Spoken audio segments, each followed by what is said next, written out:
अच्छा सुनो, सब्सक्राइब करते वक्त ना घंटी बजा देना।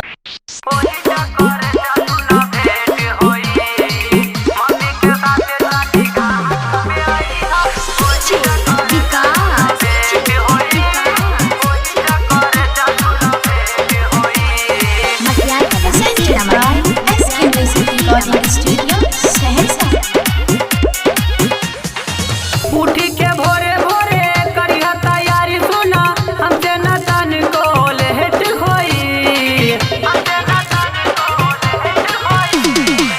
उठी के भोरे भोरे करिया तैयारी सुना हमसे न तन को लेट होई। मम्मी के साथे छठी घाट पे आई हो ओही जकर जा सुना भेंट होई। मम्मी के साथे छठी घाट पे आई हो ओही जकर जा सुना भेंट होई। ओही जकर जा सुना भेंट होई। मम्मी के साथे छठी घाट पे आई हो ओही जकर जा भेंट होई। ओही जकर जा सुना भेंट होई।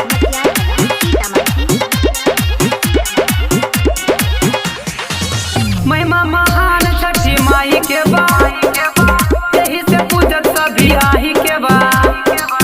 प्यारी के बात सबे उनका से कही हो हमने के अरजी पुराई के जा। हमने के अरजी पुराई के जा। महिमा महान छठी माई के बा यही से पूजत सभी आई के बा। प्यारी के बात सबे उनका से कही हो हमने के अरजी पुराई के जा। लगला भीड़ बड़ी खुली तक देर सुना तबे नु मामला से हेट होई। मम्मी के साथे छठी घाट पे आई हो वही जकर जा सुना भेंट होई। मम्मी के साथे छठी घाट पे आई हो वही जकर जा सुना भेंट होई। वही जकर जा सुना भेंट होई। मम्मी के साथे छठी घाट पे आई हो वही जकर जा सुना भेंट होई। वही जकर जा सुना भेंट होई।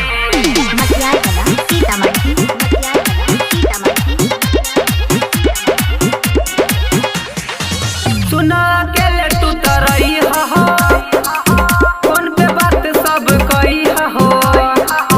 विपिन सचिन बारे पीछा हो कइले कहू से कुछ न बतई हो। कहू से कुछ न बतई हो। सुना अकेले तू तरई हो फोन पे बात सब कही हो। जमाही आलम बारे पीछा हो कइले केहू से कुछ न बतई हो। सोनू महेश पर करिया नाच सुना वही जे कुल मार के हेट होई। मम्मी के साथे नदी घाट पे आई हो वही जकर जा सुना भेंट होई। मम्मी के साथे